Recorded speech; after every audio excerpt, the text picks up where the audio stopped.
अस्सलाम वालेकुम। मैं उम्मीद करता हूँ सब लोग खैरियत से होंगे। आज मैं आपको एक सवाल का जवाब देना चाहता हूँ कि गुस्सा कब, क्यों और कैसे आता है। हमें तो मालूम है कि गुस्सा एक बहुत ही नेगेटिव इमोशन है जो कि हमारी बॉडी समेत हमारा माइंड जो है उन सबको दबाव बर्बाद कर देता है। हज़रत वासिफ़ साहब फरमाते हैं कि गुस्सा वो शेर है जो तुम्हारे मुस्तकबिल को बकरी बना कर खा जाता है। मतलब गुस्से से हमें बचना चाहिए। और गुस्सा जो है वो एक एल्गोरिदम के तहत आता है।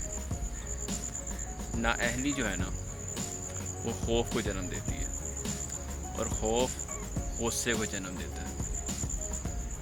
जहाँ भी हमें लगता है कि हमें गुस्से में है या अगला बंदा गुस्से में है, उसके पीछे पहली चीज़ है वो नाअहली, निकम्मापन, इनकॉम्पिटेंस, यही मौजूद होगा जिससे इंसान खौफज़दा होता है। मिसाल के तौर पर एक इंसान अपनी नाअहली की वजह से या किसी की वजह से लेट हो गया। जब वो लेट हुआ तो उसको खौफ पैदा हुआ कि अगर मैं लेट जाऊंगा तो हो सकता है मुझसे पेपर ना लिया जाए, मुझे ऑफिस में दाखिल ना किया जाए। खौफ पैदा हो गया। इस खौफ ने आगे गुस्से को जन्म दे दिया कि अगला इंसान बहुत गुस्से में आ जाता है कि ऐसा क्यों हुआ, और वो माजी को लेकर बैठ जाता है कि ऐसा नहीं होना चाहिए था। वो हाल में आकर ये नहीं सोचता कि अब हो क्या सकता है, और बजाय कि वो मुस्तकबिल का सोचे क्या होना है, अपने हाल में काम करे, उसको बेहतरीन अंदाज में यूटिलाइज़ करे तो उसका फ्यूचर खुद ही बदल जाता है। तो इसलिए मैं आज की वीडियो में ये कहना चाहता हूँ कि गुस्से से बचना चाहिए, क्योंकि गुस्सा एक ऐसी बीमारी है कि जो हमें मेंटल और स्पिरिचुअल, इमोशनल और फिज़िकल चारों डायमेंशंस में हमें जो है ना वो दबाव बर्बाद कर देता है।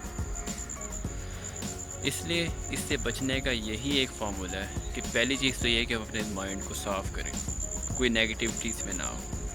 दूसरा है कि हम इसको प्रेजेंट में लेकर आएँ, अपने आप प्रेजेंट में आए, जो कर सकते हैं अपनी पावर्स, अपनी एनर्जी से यूटिलाइज़ करें ऑन ए पॉजिटिव वे।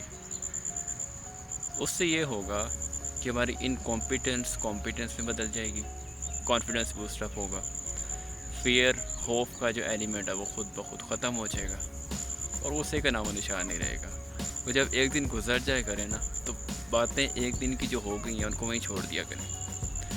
अगर वो अगले दिन आ गई तो वो अगले दिन भी आ जाएंगे। इस तरह जो है वो हाल भी किया आपका और मुस्तकबिल वैसे ही आपका दाव पे लग जाएगा।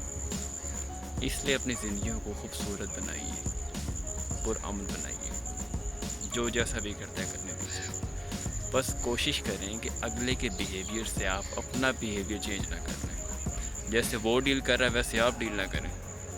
आप में उसमें फ़र्क होना चाहिए।